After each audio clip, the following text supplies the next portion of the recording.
Au Mondial des métiers en 2016, nous rencontrons Ségolène de Retz, qui est chargée de projet RH, de ressources humaines, dans la branche des industries pharmaceutiques. Bonjour madame. Bonjour monsieur. Merci de nous rejoindre. Vous êtes pendant tous ces 4 jours au Mondial des métiers et vous avez beaucoup de jeunes qui viennent pour se renseigner sur les métiers possibles, leur avenir, leurs débouchés et surtout comment est-ce qu'on y accède. Donc il y a une grande diversité de métiers dans l'industrie pharmaceutique. Une grande diversité de métiers parce qu'on a à peu près 120 métiers qui sont représentés. Alors il va y avoir des fonctions cibles, c'est-à-dire très scientifiques, et après des fonctions transverses comme dans toutes les entreprises, mais des fonctions transverses avec des spécificités. Typiquement, par exemple, quelqu'un qui voudrait faire du droit ou du marketing doit avoir une spécialisation en marketing de la santé ou en droit de la santé. Très bien, parce que quand il s'agit de médicaments, il faut d'abord chercher pour trouver de nouveaux médicaments. Ensuite, il faut les commercialiser, il faut les produire d'abord. Et puis ensuite, on les commercialise. Et puis, il y a à visiter les médecins, les prescripteurs. Voilà. Vous pouvez nous dire un peu quelles sont toutes les... Vous avez dit à peu près toute la chaîne du médicament. Donc en effet, en amont, vous avez la recherche. Il faut savoir qu'on étudie à peu près 10 000 molécules pour un médicament qui verra le jour. Donc voilà, donc la recherche peut être à la fois palpitante et à la fois parfois un peu frustrante parce que ce qu'on recherche n'aboutit pas forcément. Après passer la recherche, vous allez avoir, une fois que le médicament a été trouvé, on va être sur tout ce qui est autorisation de mise sur le marché. Donc ça va être tout le lien avec l'ANSM, le comité économique des produits de santé.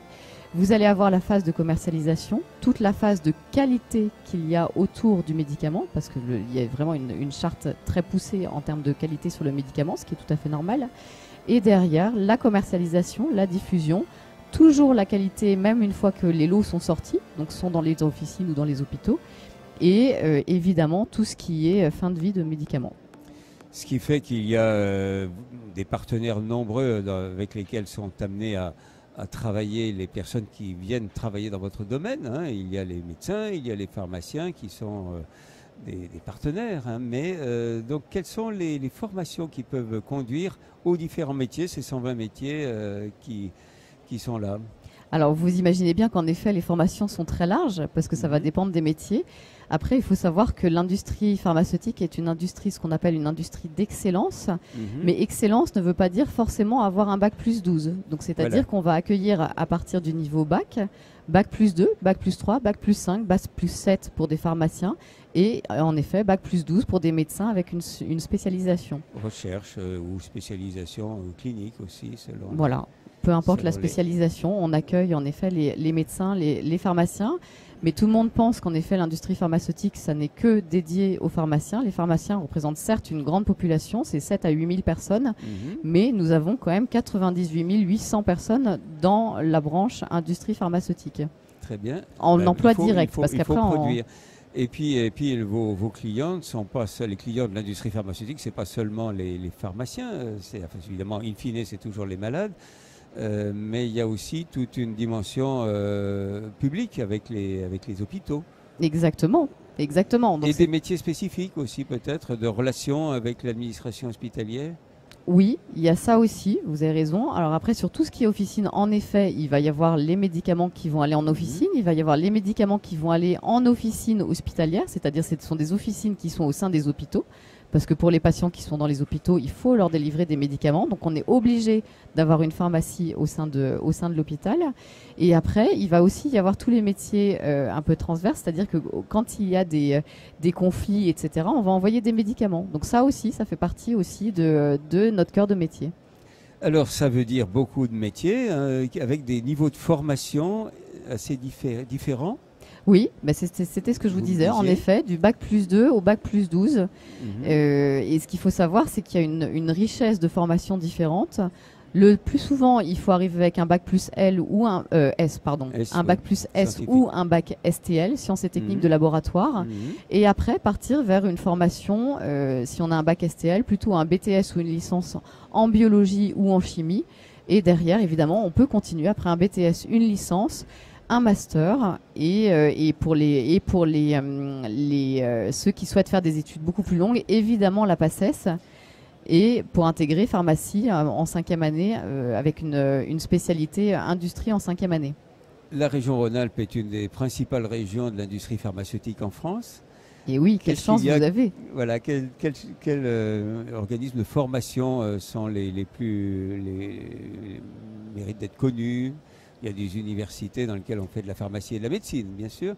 Alors, en effet, il y a toutes les facultés de pharmacie.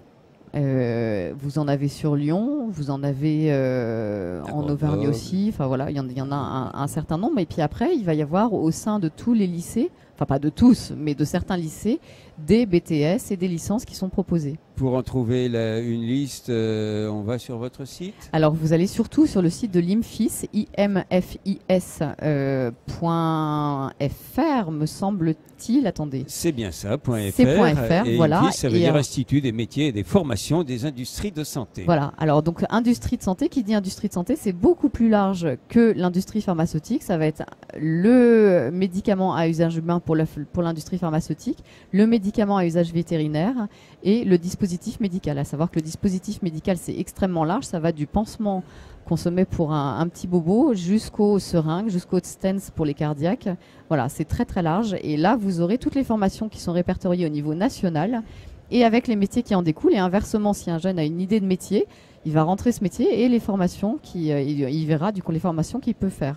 L'évolution de ces métiers et la pyramide des âges, avec des départs à la retraite, fait que c'est un secteur dans lequel on se retrouve avec des possibilités d'embauche dans les prochaines années intéressantes? Oh que oui. Oui. Alors c'est ce qu'on dit, c'est que évidemment en fonction, on a toujours des métiers qui sont dits sensibles, donc qui sont plutôt en déclin. On a des métiers en tension sur lesquels on n'arrive pas à trouver les compétences. Et on a des métiers sur lesquels on sait qu'il va y avoir du boulot, c'est-à-dire que quelqu'un qui nous dit typiquement qu'il veut faire une PACES, on sait que dans 7 ans, il aura du boulot au sein des industries pharmaceutiques. Alors, une spécificité du Mondial des métiers à Lyon, c'est que on voit des gens faire des démonstrations de leur travail vraiment sur place, de la manière dont on s'y prend dans le bâtiment, dans la métallurgie et un petit peu partout. Il n'y a pas de démonstration ici de ce qu'on fait dans la production pharmaceutique, mais vous avez monté un jeu. Exactement. Alors, en effet, vous avez raison, on ne peut pas rivaliser avec le camion de la plasturgie qui est extraordinaire, tout simplement parce qu'une chaîne de production, il y a beaucoup de normes, il y a beaucoup d'exigences et que tout ça doit se faire en salle blanche. Donc nous avons monté ce qu'on appelle un serious game, qui est le Pharma War. Et l'adresse est pharma-war.lem.org et les jeunes doivent trouver la molécule qui va sauver le monde. Donc ça va leur donner toute une palette de métiers qu'il y a autour du médicament, de la recherche jusqu'à la fin de vie du médicament. Et l'idée est qu'il y a 4 iPads à gagner durant le forum, le mondial des métiers. L'industrie pharmaceutique croit qu'il y a une molécule qui peut sauver le monde? Oh que non, heureusement il y en a des nombreuses, Très bien. Je vous remercie. Donc, on va rappeler quand même l'autre site web, les www.imfis, Institut des métiers et des formations des industries de santé.fr. Un petit quelque chose à rajouter? Un petit quelque chose à rajouter? Bah oui, écoutez, l'industrie pharmaceutique, c'est quand même 14 000 emplois en Rhône-Alpes. Donc il y a